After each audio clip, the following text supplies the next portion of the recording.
우리가 함께 이루어가야 될 교회에 대한 꿈을 같이 나누고 싶습니다. 제가 오늘 위임을 이렇게 세워주셔서 받게 되는데요. 저의 영광이 아니죠. 그 교회를 세우기 위한 하나님의 과정이라고 저는 생각하고요. 정말 중요한 것은 제가 위임을 받느냐가 아니라 교회가 하나님 소원 가운데서 함께 행복한 교회로 우리의 역사가 이루어질 것인가 아닌가의 문제인 것 같습니다. 저는 진짜 소원이 하나 있습니다. 제가 목사이든 아니든 그 소원은 이미 청년 때 이루어진 소원인데요. 정말 한 번 사는 인생, 정말 하나님 앞에서 후회 없이 살고 싶은 소원, 지금까지 갖고 있습니다. 이제 왜냐하면요, 어려서부터 이렇게 한 신앙생활 30년 해온 것 같은데, 여러 가지 경험을 해봤습니다. 그런데 이제 크게는 두 그룹이 제 안에 그려지더라고요. 신앙생활 하는데 매우 종교적이고 매우 기계적인 신앙생활하는 면이 하나 있을 수 있습니다. 저도 그런 신앙생활 좀 해봤습니다. 그런데 굉장히 힘들었습니다. 이제 구원 받았기 때문에 교회 왔고, 또 그런 거 있지 않습니까? 천국의 상급을 기대하며, 또 우리 자녀들에게는 용돈 안 주기도 하고 혼내기도 하고, 그래서 예전에 우리 어렸을 때 교회 나가던 친구들이 한마디 했죠. 교회 왜 나오니 물어보면 솔직한 친구들은 집안의 평화를 위해 나온다고요. 이제 그런 경험들을 하다 보면 이 교회가 이 사람과 사람이 만나면 힘들 수밖에 없거든요. 교회가 사람으로 너무 힘들어집니다. 그런데도 그걸 어떻게 해요? 교회 와서 꾹 참는 거죠. 그래서 마치 교회 생활은 인내력 테스트 같은 느낌을 들 때가 있어요. 얼마나 잘 참아내는지, 얼마나 어렵고 힘든 상황들을 잘 버텨내고 이겨내는지. 저도 그게 신앙생활인 줄 알고 하다가 제가 대학부 군대 제대하고 나서 대학부 이제 총무로 제가 일을 했는데요. 그때 놀라운 경험을 하나 하게 됩니다. 그전에는 그런 세계가 있는지 몰랐고요. 그냥 교회는 참고 다니고, 그리고 내가 복 받으면 되고, 내가 은사 받으면 되고, 내가 은혜 받으면 되고, 내가 주일날 잘 나오면은 신앙이 좋은 사람으로 하나님 앞에 가면 된다고 생각을 했던 그 틀 자체가 깨어진 사건이 하나 저에게 있었습니다. 이제 두 번째는 이제 그 그룹입니다. 이 두 번째는 제가 그 청년들이 7명이 있었는데요. 이제 오늘 오후 4시에 이제 그 목사님 오신다고 얘기를 하시더라고요. 이제 저를 자라게 했던 그 교회가 청년이 부모님들 자녀들이 한 7, 80명 되는 꽤 청년들이 많은 교회였습니다. 그런데 청년부는 7명만 모였습니다. 7명, 많이 모이면 12명. 이유는 뭐냐면 신앙이 없는 아이들이에요, 다. 그리고 이제 고등학교 때까지는 엄마 무서워서 교회 나왔는데, 이제 대학 가면서부터는 이 자유를 누리면서 재밌는 현상이, 주일날 그래도 착해서 나오는 아이들이 있었고요. 주일날 그래도 나온 아이들은 주일날 나오는 척 하다가 옆에 있는 당구장으로 가고요. 또 주일날 예배 끝나면 청년부 모임 안 하고 당구장으로 가는 거예요. 그래서 당구장 주인이 저희한테 그러셨어요. 고맙다고요. 주일날 우리는 이토록 복을 받고 있다고, 이 교회 덕분에. 너무 아프고 너무 힘들었죠. 이 교회 청무하는 게 죽을 맛이었습니다. 안 오려는 친구들 가가지고 데리고 오는 거, 혼내기도 하고, 이렇게 협박도 해보고, 지옥 간다는 얘기도 해보는데, 주일날 교회 나왔으니 자기 지옥 갈 일 없다고 얘기하는 아이들 앞에 방법이 없는 거예요. 이제 그런데 이 7명이 정말 마음이 뜨거워져서 금요일 우리 심야기도 끝나면 항상 제가 몇 번 말씀드렸지만 10시부터 새벽 4시까지 이렇게 7명이 기도를 하다가 놀라운 걸 발견합니다. 그게 뭐냐면 서로의 삶을 나누기 시작합니다. 서로 갖고 있었던 고민들, 서로의 눈물들, 아픔들을 나누면서 한 번도 경험해보지 못한 특별한 경험을 했습니다. 그게 뭐냐면 내가 아닌 남을 위해 울면서 기도하는 경험입니다. 아니 중보기도 그냥 하는 정도가 아니라 정말 깊이 그 누님을 위해, 정말 깊이 그 형제를 위해, 정말 깊이 그 사람을 위해 기도하다가 은혜를 경험합니다. 정말 이전에 경험해보지 못한 성령의 부으심을 경험을 했습니다. 가슴이 뜨거워지는 거예요. 그러면서 기준이 확 바뀌더라고요.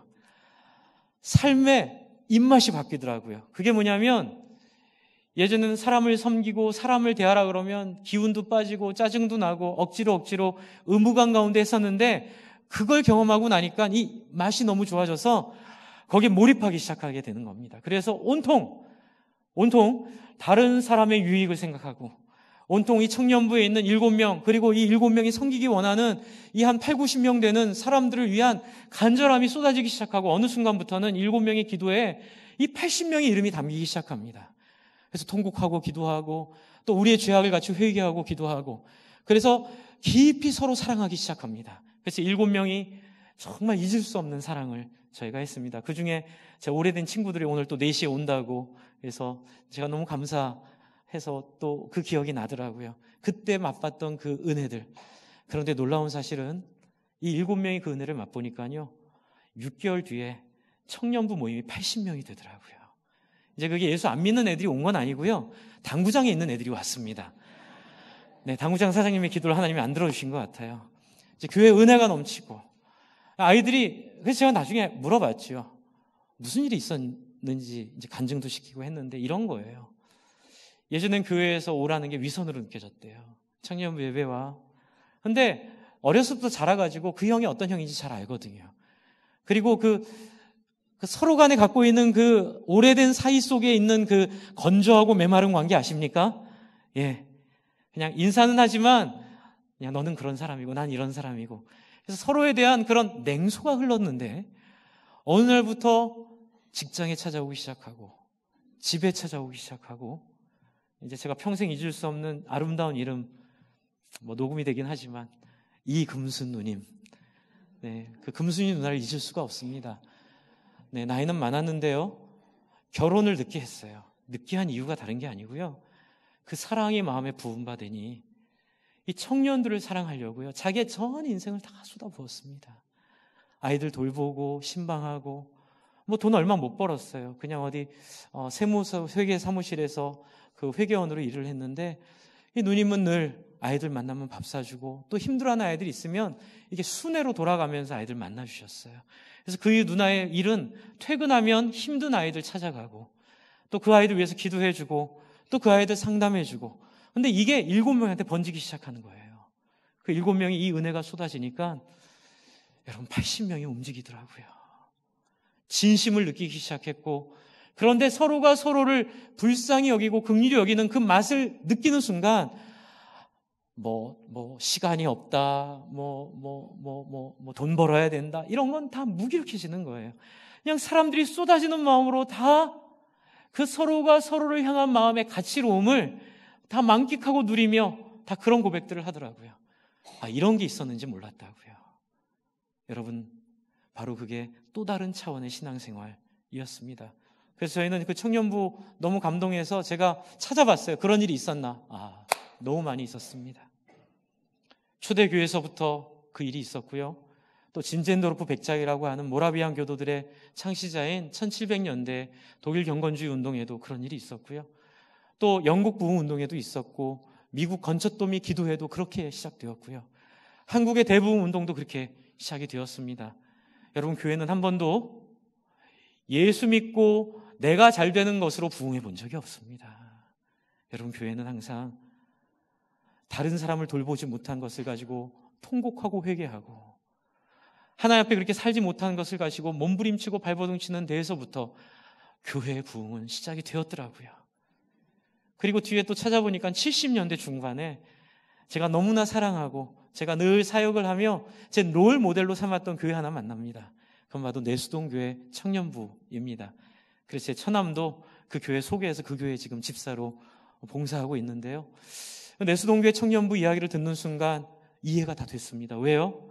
제가 7명이 1995년에 그 창동의 그 성가대실 그 차가운 그 바닥에서 무릎 꿇고 울며 기도하던 그 그림이 이미 70년대 중반에 내수동교회 청년들 40명이 모여서 그렇게 기도했던 것과 똑같았기 때문에 그렇습니다. 그래서 저는 그 역사를 보면서 너무 마음도 흥분되고 떨려서 그 책도 많이 읽고 가서 만나기도 하면서 이제 그 기록들을 보게 됐지요. 근데 참 감사하고 좋았던 건 그 역사였습니다. 70년대 중반에 내수동교회 40명이 송탄으로 부흥회를 갔는데요. 그때 돌아가신 옥하는 목사님을 부흥강사로 청빙을 했습니다. 그래서 부흥강사 초대해서 요한 1서의 말씀을 가지고 오늘 제가 전하려는 이 말씀 비슷한 내용의 설교를 전했는데 그런 얘기를 하더라고요. 이전에 없었던 형제를 향한 새로운 눈떠짐이 시작됐다고요. 그래서 정말 40명이 우리를 부르심은 다른 사람을 유익하게 하고 다른 사람을 사랑하게 하는 그 가치로운 부르심에 우리를 부르셨다는 것에 마음이 떨리고 중심이 떨리고 인생이 떨려서 그들이 거기서 한 번도 경험해보지 못한 하나됨을, 한 번도 경험해보지 못한 은혜를 맛보게 되게 됩니다. 그리고 그해 가을에 이제 이분들이 새생명 축제를 했는데요. 저희와 같은 VIP 축제를 했는데 40명이 500명을 데리고 왔습니다. 각 대학에 있는 아이들의 마음이 뜨거워지고 그 아이들 마음에 성령이 부어지니까 이 아이들이 가서 자기 친구들 다 데리고 온 거예요. 근데 어떻게 데리고 왔을까요? 자기가 받은 그 사랑으로 섬긴 거예요. 사람은 여러분 끌고 온다고 끌려오지 않습니다. 여러분 사람은 가자 그래서 오지 않습니다. 사람은 그 사람이 누구냐에 따라 따라오기도 하고 안 따라오기도 합니다. 근데 500명이 왔고 500명 중에 50명이 예수님을 구주로 영접하는 역사가 그게 가을에 있었습니다. 그래서 50명이 붙어서 100명이 되고 100명이 400명이 되어 그래서 계속 어른 교인은 200명인데 청년은 400명, 500명을 유지하며 한국교회를 어떻게 보면 지탱하는 지도자들을 만들어낸 교회로 지금까지 우리 안에 전설이 되어 있습니다. 근데 저는 제가 청년들 섬길 때 전 늘 그 꿈을 꾸며 섬겼습니다. 하나님, 2가지 신앙이 있는데 나만을 위해서 내 구원과 내 복만을 위해서 기도하는 그런 재미없고 그런 힘들고 어려운 신앙이 아니라 흥분되고 신나고 정말 인생을 다 쏟아부어도 아깝지 않을 그 우리를 몰입하게 만드는 그 영혼 사랑하는 맛을 아는 신앙생활로 제 인생을 살고 싶다는 기도를 그 다음부터 하게 되게 되더라고요. 네, 그래서 이제 제가 그때 이제 내수동교회 구호를 굉장히 제 인생의 구호로 여기고 늘 구호 생각하며 산 구호가 하나 있는데 한번 따라해 주시겠습니까? 한 번 사는 인생 속히 가리니 오직 주를 위한 일만이 영원하리라. 제가 잊을 수 없는 구호입니다. 한 번 사는 인생 속히 가리니 오직 주를 위한 일만이 영원하리라.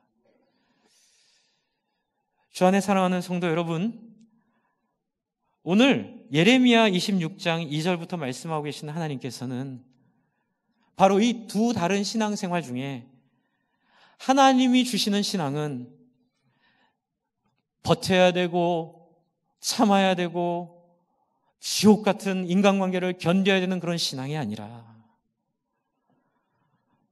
우리를 새로운 길로 부르셔서 한 번도 맛보지 않은 새로운 길로 인도하시는 하나님의 은혜를 전하시려는 하나님의 중심이 이 안에 나타나 있습니다. 여러분 26장 2절에 보시면 여호와께서 이와 같이 말씀하시느니라 너는 여호와의 성전들에 서서 유다 모든 성읍에서 여호와의 성전에 와서 예배하는 자에게 내가 명령하여 이르게 한 모든 말을 전하되 어떻게 해요? 한마디도 감하지 말라. 여러분 사람들은 오해합니다. 목사님 하나님 너무 무서운 것 같아요. 막 심판하시고 막 이렇게 뭐라 하시고 뭐 너는 나 외에 다른 신을 섬기지 말라 그러시고 그러나 주 안에 사랑하는 성도 여러분 하나님을 보면요 하나님은 너무 바보 같으세요. 하나님은요 심판은 하시지만 너무 오래 참으세요. 하나님은 많이 참으시면서 바보같이 자기가 하고 싶을 일을 마음대로 안 하세요. 왜요? 미련 때문에요. 그 미련 때문에. 뭐에 대한 미련일까요? 사람에 대한 미련입니다. 여러분 하나님께서 왜 이렇게 당신의 얘기를 들으라 하고 여러분 그냥 율법 받았으면 끝났잖아요. 그냥 유대의 교회 그냥 열심히 헌금 내고 그렇게 완송하고 그렇게 안식일을 거룩하게 지키면 끝났잖아요. 근데 하나님은 그게 끝이 아닌 거예요. 그래서 구약 내내 이 문제 갖고 씨름을 하시는 거예요. 뭐예요? 내가 하나 만든 창조 질서가 있는데 하나님은 하나님이시기에 하나님은 그 창조 질서를 어길 수 있으세요? 없으세요? 없죠. 만약에 하나님이 우리를 사랑한다고 해서 그 창조 질서를 어기면 하나님은 불의가 돼버리시는 거예요. 그래서 하나님 우리를 아무리 사랑하셔도 그 창조 질서에 맞는 삶으로 우리가 살기를 하나님은 간절히 바라시고 그 간절함이 율법이라는 거죠. 율법의 정신이 뭡니까? 율법의 핵심이 뭡니까? 그 핵심은 바로 사람이에요. 사람. 여러분, 지난주에 제가 우리 박대영 목사, 지난번에 우리 교회 와서 설교했던 박대영 목사가 지금 그 방송을 하나 하고 있는데요. 그 방송, 팟캐스트 방송 중에 하나가 시 속에서 만난 하나님이란 방송인데 지난주에 막 끝났습니다. 참 글을 잘 써요. 제가 너무 부럽습니다. 저는 입이 빠른 사람이고 우리 대영 목사님은 글이 좋은 사람입니다. 그런데 입이 빠른 사람은 글이 좋은 사람은 못 쫓아가겠더라고요. 제가 참 부러운데 할 수 없죠. 제 능력이 안 되니까요. 그래서 갖다 쓰겠습니다. 박대영 목사가 쓴 글 중에 정말 제가 이 창조 질서, 하나님 왜 이렇게 우리를 괴롭히시는가, 왜 이렇게 우리를 가만히 안 놔두시는가, 그 창조 질서에 대한 얘기를 하나 읽어드리겠습니다. 한번 잘 들어보십시오. 내 유익만을 위해 사는 사람은 누군가를 향한 태생적인 의무를 저버린 사람이기에 결국은 자신도 불행해집니다. 내 자신만을 위한 삶은 타인의 불행에 눈 감는 사람이 행복할 수 없는 것, 그것은 하나님 만드신 창조 질서입니다. 혼자만 잘 살겠다고 사는 사람에게는 결코 행복이 주어지지 않습니다. 이제 이 내용을 이제 세상의 등뼈라는 이 시를 설명하면서 이 내용을 얘기하더라고요. 여러분, 창조 질서가 뭘까요? 여러분, 하나님이 우리를 만드실 때 행복의 원리가 뭘까요? 행복의 법칙이 뭘까요? 행복을 추구하면 행복해질까요? 돈을 생각하면 행복해질까요? 여러분, 행복의 법칙이 있습니다. 그것은 바로 하나님은 우리를 남을 위해 살 때 행복하도록 만드셨습니다. 할렐루야! 굉장히 중요한 등뼈 같은 메시지입니다. 여러분, 이게 기준입니다. 하나님은 창세기 1장 26절, 27절의 말씀처럼 우리가 우리의 형상을 따라 사람을 만들자 하시고 남자와 여자를 만드시고 그들에게 이르시되 생육하고 번성하여 땅에 충만하라고 말씀하셨던 그 하나님의 말씀 속에 하나님 행복의 법칙이 이 안에 있습니다. 하나님, 우리가 하나님을 닮아 행복하게 되려면 어떻게 해야 될까요? 하나님처럼 살면 됩니다. 하나님처럼 관계하면 됩니다. 하나님이 사셨던 인생을 우리도 살아가면 됩니다. 그게 뭘까요? 우리는 남자와 여자로 창조되었고 우리는 생육하고 번성하며 가정 속에서부터 어떻게 해요? 한번 따라해 주세요. 하나님처럼 서로 존중하고 서로를 위해 살아가는 것. 여러분, 그것이 하나님이 우리에게 만드신 창조의 법칙입니다. 그래서 하나님은 끊임없이 이기적 자를 벗어내서 그것을 극복해서 제발 이웃을 향한 삶으로 인간이 나아가야만 행복해질 것을 하나님은 아시고 율법을 통해 안 되면 때려서라도 안 되면 포로로 보내서라도 하나님은 그렇게 하기를 간절히 바라신 거예요. 그런데 안 되잖아요. 안 되니까 여러분 3절을 보세요. 여러분, 저는 이 3절 보다가 울 뻔했습니다. 하나님 너무 고맙기도 하고 불쌍하기도 하고 짠하기도 하고 이거 어떻게 해야 돼요? 여러분 3절 한번 읽어보겠습니다. 시작. 그들이 듣고 혹시 각각 그 악한 길에서 돌아오리라. 그리하면 내가 그들의 악행으로 말미암아 그들에게 재앙을 내리려 하였던 뜻을 돌이키리라. 여러분, 지금 하나님이 뭐라고 하시죠? 혹시라고 얘기하세요. 여러분, 사람을 향한 이 안타까운 마음 아시겠어요? 하나님은 결코 심판의 하나님이 아니세요. 하나님은 결코 우리를 이렇게 포로로 끌려가는 걸 원하는 하나님이 아니세요. 하나님은 어떻게 해요? 그렇게 해서라도 혹시 사람들이 그 미련함을 벗어나 행복의 길로 들어올 수 있지 않을까. 그래서 하나님은 혹시 하고 계속 미련을 벗어버리지 못하는 이 하나님의 사랑을 여러분, 구약을 통해 우리는 알 수 있습니다. 구약을 읽으면 읽을수록요, 그런 마음이 들어요. 하나님, 죄송합니다. 제가 하나님한테 그러면 안 되는데, 이제 이런 거예요. 왜 이러세요? 이제 그만하세요. 하나님 너무 힘들잖아요. 그래봐야 안 듣잖아요. 빨리 끝내시고 새롭게 하나 만드세요. 이 어두움의 세상, 이 말 안 듣는 인간들, 끊임없이 자기 욕망과 자기의 탐욕을 따라 사는 인간들, 보여줘도 안 바뀌고 예수를 보내도 안 바뀌는 이 우리의 절망 하나님 아시잖아요. 그러나 하나님은 우세요. 내가 너희를 사랑한다. 내가 너희를 포기하지 않는다. 언젠간 1000년이 지나고 10,000년이 지나고 1,000,000년이 지나면 언젠가는 이 하나님의 마음을 회복할 때가 오지 않겠니? 예수까지 보냈잖아. 여러분, 하나님이 예수 보내신 목적은 여러분 예수 믿고 그냥 얼렁뚱땅 기준 내려와가지고 자기 욕망 가운데 사는데도 천국 보내려고 하나님이 예수 보낸 것 같았으면 구약 때 이 짓도 안 하셨을 거라고요. 여러분, 그렇게 만약 예수가 이 땅에 왔다면 여러분, 하나님은 구약 때 이 어리석은 짓을 하지 않으셨을 거예요. 그런데 하나님의 목적은 여러분의 구원인데 그 구원이 기준을 낮춘 구원이 아니라 여러분이 하나님의 소원을 따라 자발적으로 기꺼이 그렇게 하나님과 닮은 사람으로 타인의 고통에 공감하고 다른 사람과 함께 더불어 살 줄 아는 그런 예수 닮은 사람으로 하나님은 여러분을 기어코 만들기 원하시기 때문에 이렇게 오래 참으셨고 그래서 예수 보내신 것을 믿으시기 바랍니다. 혹시 믿을까 봐. 이미 심판에도 벌써 끝냈어야 되는데 혹시 내 말을 들을까 봐 그 모욕 다 감당해 가며 그 아픔 다 감수해 가며 인자로다 자비와 은혜가 풍성하신 하나님이시로다. 저는 여러분이 이 하나님 만나기를 바랍니다. 여러분이 하나님 너무 좋으신 하나님이세요. 이 하나님만 만나면 여러분 그 내수동교회 청년들처럼 여러분 그들이 잘했다는 게 아닙니다. 단지 하나 했다는 것은 진실하고 정직하고 성실하게 말씀 앞에 섰다는 거예요.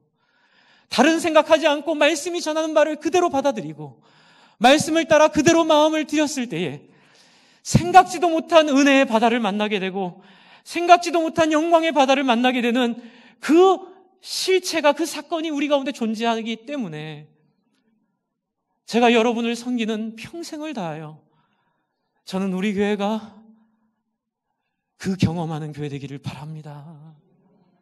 건물과 규모와 우리가 가진 자랑에 의지하는 교회가 아니라 우리는 단지 그 하나님 만난 감사로 그 하나님 만난 기쁨으로 혹시 들을까 해요. 포기하지 않으시고 끝까지 우리를 참아주시고 사랑하시는 그 하나님을 깨닫는 철이 드는 사람들. 여러분, 그래서 하나님께서는 예레미야를 향하여 제가 그런 얘기를 한번 들었습니다. 제 아내가 그러더라고요. 예레미야서는 똑같은 얘기가 반복돼서 똑같은 설교가 나올 것 같다고. 저도 고민입니다. 근데 왜 그럴까요? 왜 똑같은 얘기가 반복될까요? 간절함 때문에 그렇습니다. 하나님의 간절함 때문에 그렇습니다. 왜 자기만 아는 신앙생활 가운데 빠져 이 영광스러운 하나님의 백성됨의 길을 놓치냐는 거예요.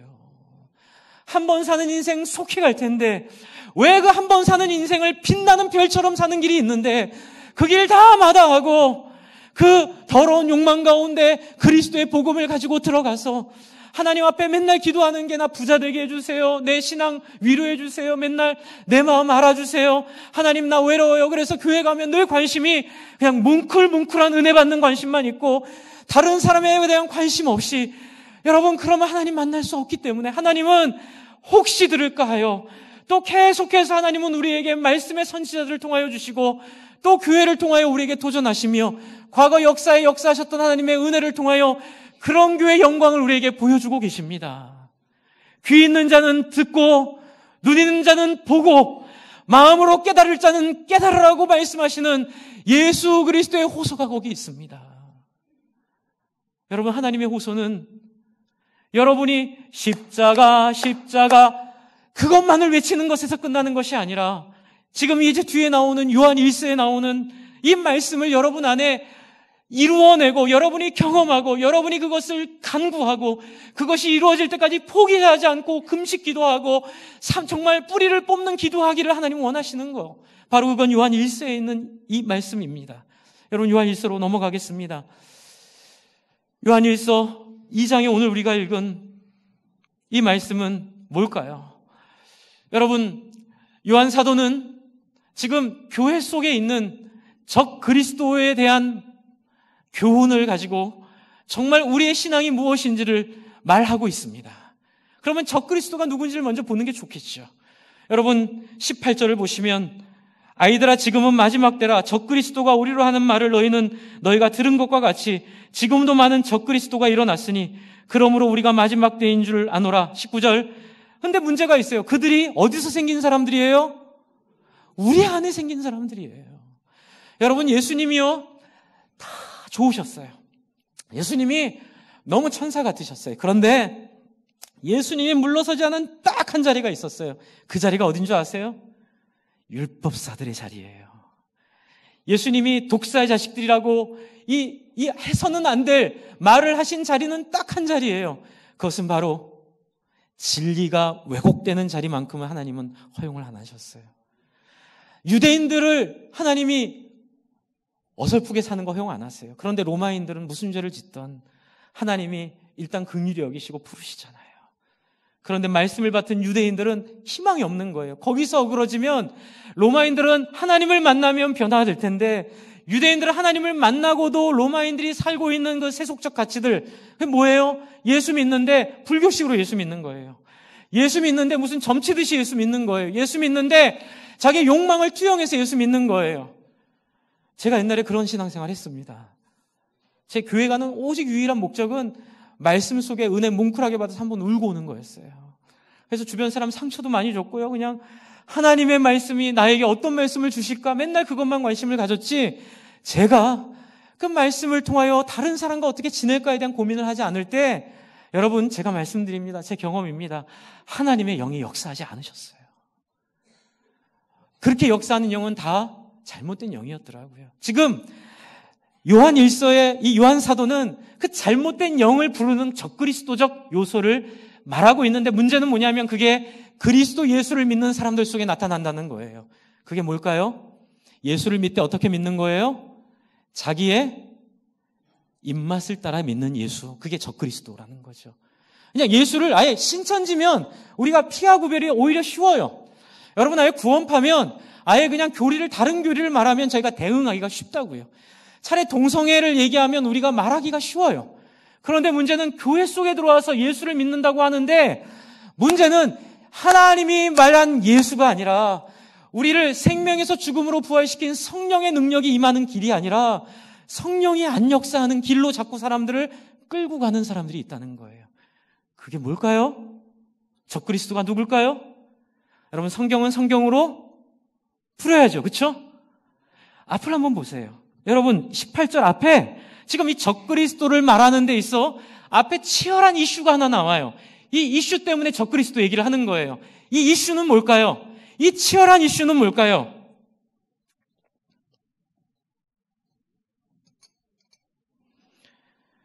(9절) (10절) (11절) 같이 읽겠습니다. 시작. 빛 가운데 2장 9절 10절 11절입니다. 시작. 빛 가운데 있다 하면서 그 형제를 미워하는 자는 지금까지 어두움에 있는 자요. 그 형제를 사랑하는 자는 빛 가운데 거하여 자기 속에 거리낌이 없으나 그의 형제를 미워하는 자는 어두움에 있고 또 어두움에 행하여 갈 곳을 알지 못하나니 이는 그 어두움이 그의 눈을 멀게 하였음이라. 무서운 얘기가 나오고 있습니다. 교회에서 가장 어려운 부분이에요. 형제를 사랑하지 않는 신앙인은 어디에 있다고요? 어두운 가운데 있는 거예요. 방언을 못하는 것, 또는 주의를 성수 못하는 것, 어떤 종교적인 행위를 잘 모르는 것, 그게 아니고요. 정말 그리스도가 이 땅에 오셔서 우리에게 가장 결정적으로 해주신 자리는 뭐냐면 형제를 사랑하는 빛 가운데 나아가게 하는 우리의 근본적인 체질을 바꾸는 역사라는 거죠. 사람에 대한 태도가 바뀌는 거예요. 인생에 대한 그림이 바뀌는 거예요. 삶의 입맛이 바뀌는 거예요. 그게 그리스도를 예수로 고백한다는 의미라고 뒤에서 말하고 있어요.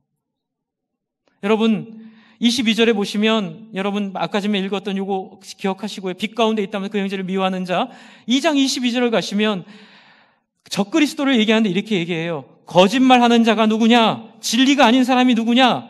22절에 한번 읽어볼까요? 시작. 거짓말하는 자가 누구냐? 예수께서 그리스도이심을 부인하는 자가 아니냐? 아버지와 아들을 부인하는 그가 뭐라고요? 적그리스도다. 여러분, 이게 무슨 말인지 잘 모르시겠죠? 무서운 얘기가 이 안에 있습니다. 여러분, 여기서 누가 적그리스도라고 얘기하죠? 한번 찾아보세요. 22절에 뭐가 적그리스도예요? 예수가 그리스도를 임을 부인하는 거죠. 이게 뭐냐면요, 이 당시에 있었던 이단이 바로 이거예요. 예수는 인간 예수와 하나님의 영이 임한 예수가 달랐다.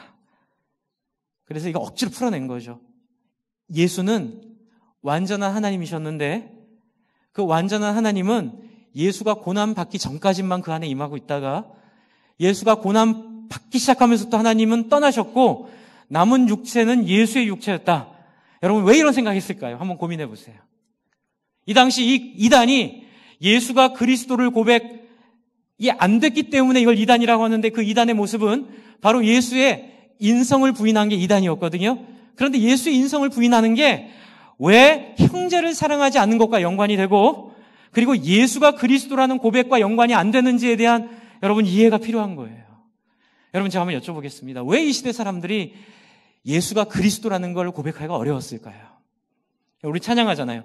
예수는 주, 예수는 주. 그렇죠? 근데 이게 어려운 거예요. 제가 신자의 삶에서 말씀을 몇 번 드리지만 여러분, 이 시대 사람들은 예수가 그리스도라고 생각을 할 수가 없었어요. 왜요?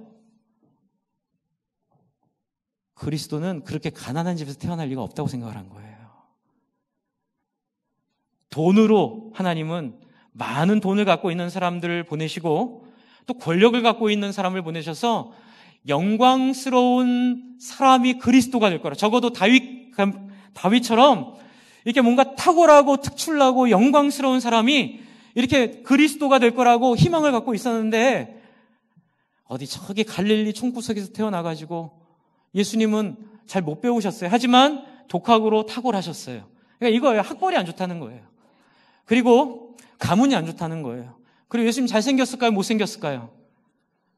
못생기셨다고 이사야서에 나오죠? 키가 컸을까요? 작았을까요? 작으셨을 것 같아요. 예. 게다가 여러분, 예수님은 이단적인 얘기처럼 들린 얘기를 했어요. 그게 뭐예요? 하나님 사랑하는 게 뭐다? 이웃 사랑하라는 거다. 이런 얘기로 막 도전을 하시는 거예요. 안식일 날 사람을 막 고쳐버려요. 그러니까 사람들이 항의하는 거예요. 어떻게 안식일 날 사람을 고치냐고. 예수님 얘기하시죠. 안식일의 주인은 인자다. 난데 내가 제일 잘하는데 안식일은 누구를 위해 있는 거예요? 하나님의 형상을 회복하기 위해 있는 거예요. 그렇죠? 너희가 잘못 알고 있다. 너희가 믿는 신앙은 하나님의 마음을 따라가는 신앙이 아니라 너희가 생각하는 종교 생활이다. 거기에는 하나님이 역사하지 않는다. 사람들이 미워하기 시작하는 거예요. 하나님 싫어하기 시작하는, 사람들이 싫어하기 시작하는 거예요. 그래서 사람들은 이게 너무 힘들었어요. 예수가 그리스도라는 거를요. 그리고 또 하나 있어요. 어떻게 하나님이 이 땅에서 고난 만나는 거예요. 하나님이 영광 가운데 늘 승리하셔야지 어떻게 저렇게 고난 받으시고 어떻게 저렇게 죽임 당하시고 어떻게 저렇게 세상에서 버린 사람처럼 저렇게 될 수 있었는지에 대한 질문이 있는 거예요. 상식을 깬 거죠. 그런데 여러분, 이 요한 사도가 기억하고 있는 게 뭘까요? 여러분, 예수가 그렇게 사신 것은 이유가 있는 거예요. 뭐죠? 하나님의 소원은 남을 위하여 그렇게 고난받는 사람, 그것이 하나님의 소원이라는 거예요.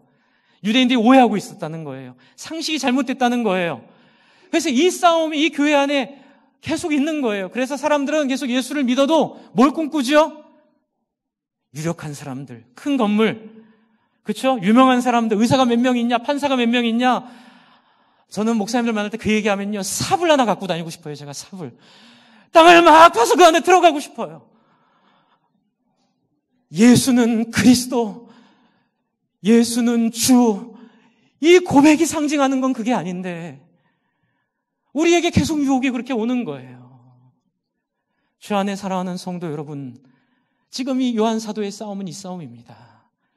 교회 안에 세속적 가치를 가지고 예수를 세상적 왕으로 착각하고 세상적 왕으로 세우려고 하는, 그래서 여러분, 귀족 교육, 예수는 그리스도 아닙니다. 여러분, 사람들이 안 하는 귀족적으로 사는 것, 예수는 그리스도라고 고백하면 그렇게 살아갈 수가 없는 거예요. 예수가 주라는 것은 민중 속으로 들어가 사람들의 눈물과 아픔을 함께 누리고 그들과 함께 어울리며 그들에게 내 살을 깎아주고 그들에게 내가 내 삶을 내어주면서 어떻게 해요? 하나님이 당신을 이렇게 사랑한다는 것을 고백하고 실천하며 경험하며 사는 삶이 예수는 주, 예수는 주, 온 천하 만물 우러러. 여러분, 그 고백이라는 사실을 요한 사도는 지금 확고하고 명백하게 지키느라고 그것을 어기는 사람들 다 적그리스도라고 얘기하고 있는 거예요. 주 안에 사랑하는 성도 여러분, 그래서 그는 이렇게 얘기합니다. 여러분 3절에 보시면 2장 3절에 보세요. 2장 3절에 여러분 예수 믿는 게 뭡니까? 라고 물어봤을 때 우리는 그동안 너무 말만 해왔어요. 우리는 너무 입만 가지고 살았어요. 예수는 우리를 용서해 주고 사랑, 얼마나 좋은 얘기예요. 그러나 그게 다가 아니라는 걸 요한 사도가 얘기하는 거예요. 2장 3절 같이 읽겠습니다. 시작. 우리가 그의 계명을 지키면 이로써 우리가 그를 아는 줄을 알 것이요. 여러분 4절, 그를 아노라 하고 그의 계명을 지키지 아니하는 자는 뭐라고요? 거짓말하는 자라는 거예요. 거짓말하는 자는 진리가 그 속에 있지 않다. 이거 굉장히 무서운 얘기입니다.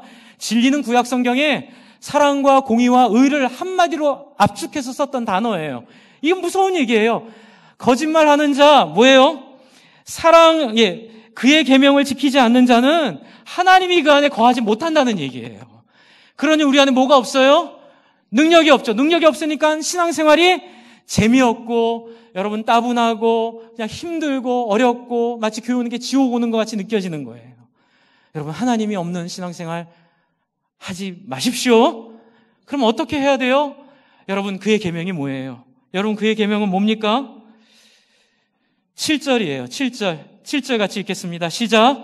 사랑하는 자들아, 내가 새 계명을 너희에게 쓰는 것이 아니라 너희가 처음부터 가진 옛 계명이니 이 계명은 너희가 들은 바 말씀이거니와. 8절. 다시 내가 너희에게 새 계명을 쓰니 그에게서와 너희에게도 참된 것이라. 이는 어두움이 지나가고 참빛이 벌써 비침이니라. 그리고 아까 전 말씀하신 빛 가운데 있다고 형제를 미워하는 자는 지금까지 어둠에 있는 자요.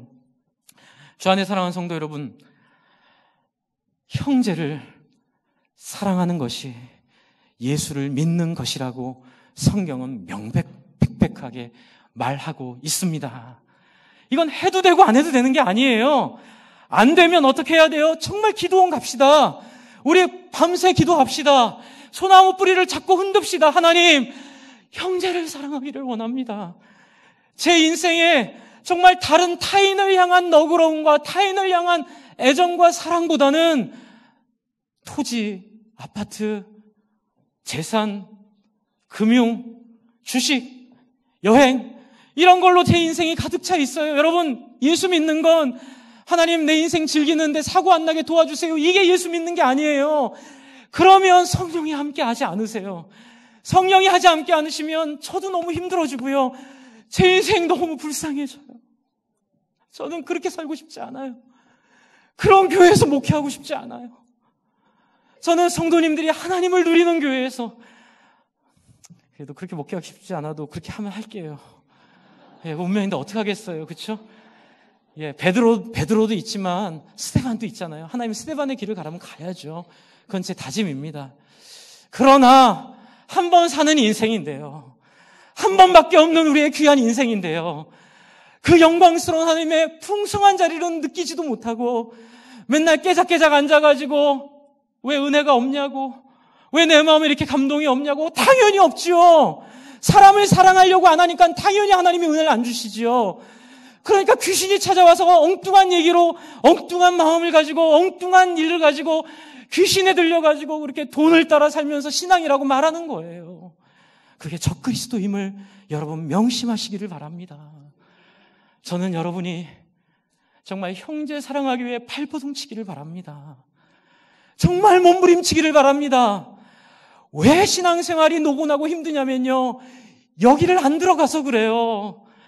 여러분, 왜 하나님 힘달라고 자꾸 기도하세요? 이미 하나님은 세상을 이처럼 사랑하사 독생자를 주셨으니 하나님은 할 일 다 하셨어요. 이처럼 너희도 나처럼 형제를 한번 사랑해봐라. 그럼 어떤 일이 벌어져요? 여러분, 20절을 한번 읽겠습니다. 20절과 27절을 같이 읽겠습니다. 시작. 너희는 거룩하신 자에게서 기름 부음을 받고 모든 것을 아느니라. 27절.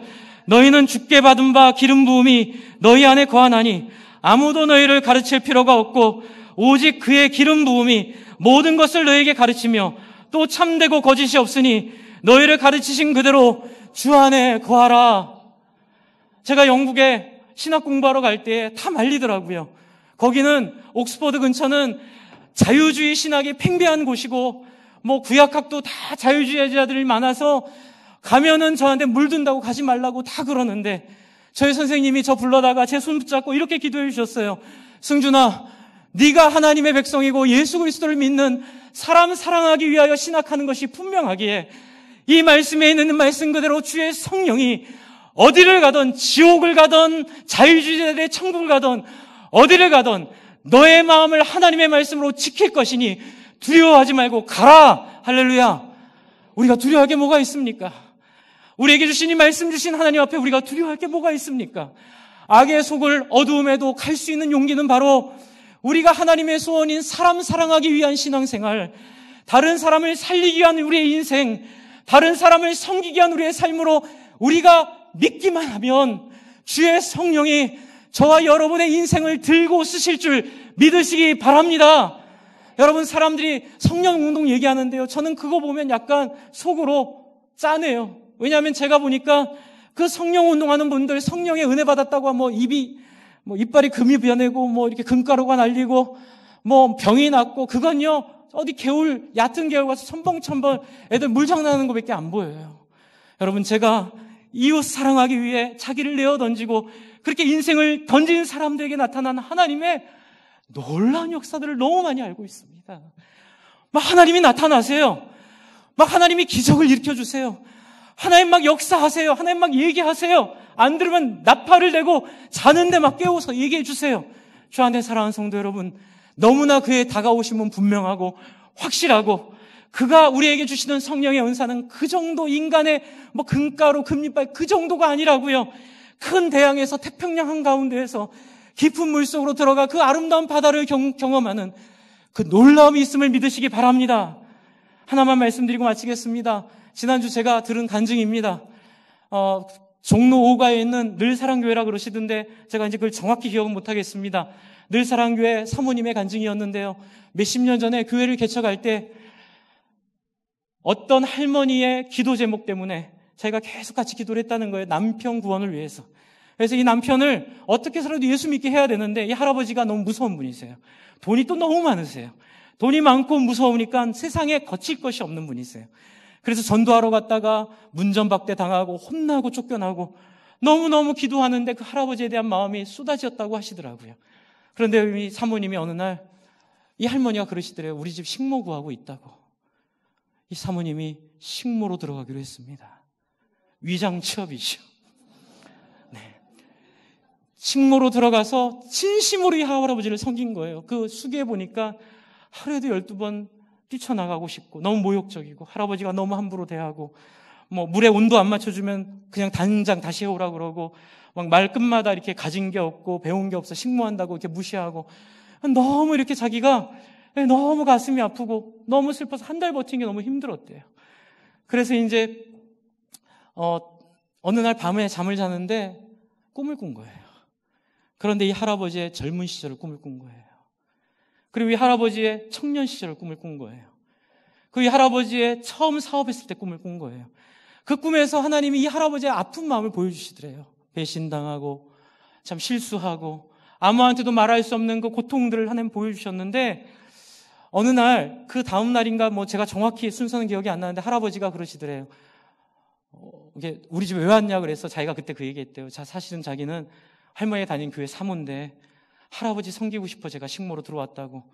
그때 그 얘기를 같이 듣던 딸이 우리 아빠 재산 노리고 들어왔다고 막 난리를 쳤다는 거예요. 그때 근데 이제 제 얘기를 좀 들어보시라고. 한 번만 말씀드리겠다고 제가 어제 꿈을 꿨는데 이런 꿈을 꿨다고. 그러면서 어렸을 때 청년기 할아버지 막 우시는 거예요. 아무한테도 얘기하지 않았고 아무한테도 말하지 못했던 자기 인생의 가장 큰 아픔들, 자기 인생의 가장 큰 후회들, 자기 인생의 가장 어려움들을 이 할머니가, 이 사모님이 4가지를 다 얘기해 주시니까 할아버지가 많이 우시는 거예요. 사모님이, 할아버지, 하나님이 할아버지 인생에 관심을 갖고 계셨어요. 할아버지를 보고 계셨어요. 하나님 살아계시잖아요. 그래서 그 할아버지가 예수 믿고 지금 그 교회를 같이 부지를, 자기 땅이 많으니까 부지를 기증해서 거기서 교회를 지금까지 잘하고 있다는 간증을 들은 적이 있습니다. 저는 놀랍지도 않고 신기하지도 않아요. 그런 일이 너무 많기 때문에 그래요. 여러분, 내수동교회 안에도 어마어마한 기적들이 많았고요. 제가 섬겼던 청년부 안에도 기적들이 많았고요. 수련회가 정말 하나님이 정말 나타나셔서 기적적으로 역사하신 일을 다 경험했습니다. 예당교회를 개척할 때도 그랬고, 또 제가 잠깐 좀 사실 호주 가서 많이 났습니다. 하나님한테요. 마음을 약간 좀 제가 그 중심을 약간 잃어버리고 사실 목회 안 한다는 마음으로 갔거든요. 너무 상처가 커서요. 개척을 하면서 너무 사람에 대한 상처가 크고 너무 고통이 커서 제가 사실 어떤 면에서 보면 죄송하지만 좀 인간적인 방법도 생각하면서 그렇게 도망갔다가 거기서 정말 하나님 앞에 요나가 경험했던 고래 뱃속 같은 경험도 해봤습니다. 제가 그래서 지난번 청빙 우리 취임하는 날 많이 울지 않았습니까? 오늘은 안 울 것 같은데 그날은 많이 울었어요. 이유는 뭐냐면 저와 하나님이 같이 했던 얘기가 있기 때문에 그래요. 근데 여러분, 하나님 너무 좋으세요. 저같이 실수한 사람도, 저같이 한때 요나처럼 그렇게 인간적으로 도망갔던 사람도 하나님이 됐다, 치워라 하지 않으시고 혹시 들을까요? 다시 얘기하시는 하나님의 은혜. 여러분, 그 은혜는 다른 사람을 섬기고 형제와 자매 간의 형제 자매보다 더 깊은 사랑으로 하나 되기를 경험하기를 원하시는 하나님의 소원이 있음을 여러분 새겨주시기를 바랍니다. 그래서 여러분, 우리 교회는 다른 꿈이 아닙니다. 영혼 살리는 일, 영혼 섬기는 일, 타인의 아픔에 공감하는 교회. 여러분, 여러분의 인생의 목적은 사업 성공하고 잘 되고 이런 거 아닙니다. 어떻게 살아도 내 사업을 통하여, 내 직장을 통하여, 내 가정을 통하여 내 주변에 아까 좀 했던 그 영상처럼 죽을 생각하는 사람들 위로하고 따뜻하게 보듬어 주어 그들의 얘기를 들어주어 그들을 살릴지에 대한 꿈으로 여러분의 목표가 바뀌시기를 바랍니다. 그러면 여러분 성령의 역사를 경험할 것입니다. 죽은 자가 살아나고, 그렇죠? 죽을 자가 살아나고, 그리고 여러분 불가능한 일이 가능케 되고 기적들이 우리 가운데 날마다 매일마다 풍성하게 열릴 줄을 믿습니다. 여러분 평생 걱정하신 먹고 사는 문제, 이거 하나님 책임지셔야 됩니다. 하나님이 다 책임지실 것입니다. 하나님이 여러분의 인생을 붙잡으실 것입니다. 우리 함께 같이 기도하겠습니다. 우리 그런 교회로 세워달라고, 하나님 앞에 그런 교회로, 하나님 안에 거하는 교회로, 이 요한사도의 마무리는 그의 안에 거하라고 말하는데 우리가 그의 안에 거하도록, 그 하나님의 풍성하고 넓은 은혜 가운데 살아가도록 여러분 이 시간 한번 같이 우리 한번 기도하겠습니다. 같이 기도합시다. 하나님 아버지, 하나님 그의 은혜 안에 거하시기를 간절히 소망합니다. 하나님 그의 안에 거하고 그의 안에 아버지 우리가 살아가기를 간절히 기도합니다. 하나님 아버지, 우리가 하나님 그에 거하며 그의 안에 아버지 우리가 하나님 살아가고 그의 안에 우리가 하나님 아버지 엎드리는 아버지 그런 사람들 되기를 간절히 소망합니다. 아버지, 누군가의 인생을 대신 감당하고 하나님 우리의 젊은 시간들을 통하여 하나님의 나라를 세우는 그 놀랍고 위대한 일들을 하나님께서 하나님 기억하시기를 기도합니다. 아버지, 사람들을 하나님 아버지는 섬기고 사람들을 섬기고 위로하는 시간들을 경험하기를 원합니다. 그 사람의 마음을 이해하고 그 사람의 마음을 긍휼히 여기고 하나님 아버지 하나님 그렇게 나아가 기도하고 엎드리는 하나님 은혜 가운데 하나님 나아가는 것, 하나님의 은혜와 하나님의 사랑 가운데 나아가는 것, 하나님 아버지 은혜 가운데 하나님 나아갈 수 있도록 하나님 인도해 주시기를 간절히 소망합니다. 하나님 아버지, 하나님 그렇게 나아가 그것이 상식과 다르다는 사실을 하나님 우리가 알기를 원합니다. 우리 교회가 그런 교회로 세워지도록, 우리 교회가 그런 교회로 하나님 거룩하게 되어지도록, 우리 교회가 그런 영광으로 하나님과 함께 할 수 있도록 주의 성령의 기름 부으심이 우리 가운데 있는 그런 놀라운 역사가 우리 가운데 있기를 간절히 소망합니다. 하나님 아버지, 우리 가운데 붙잡아 주십시오. 하나님 아버지, 하나님 그런 마음으로 하나님 우리와 함께 해 주십시오. 하나님 아버지, 어쩌면 요한사도가 만났던 적그리스도들은 정말 다 하라는 건 할 수 있는데 예수 닮은 사랑을 하게 되면 세상적인 상식으로는 답이 없고 망하게 될 것이 뻔한다는 사실 때문에 그 상식을 못 벗어나서 결국 예수는 신과 인간이 중간에 잠시 만났던 지점이라는 이 적그리스도적인 사고를 전했을지도 모르겠습니다.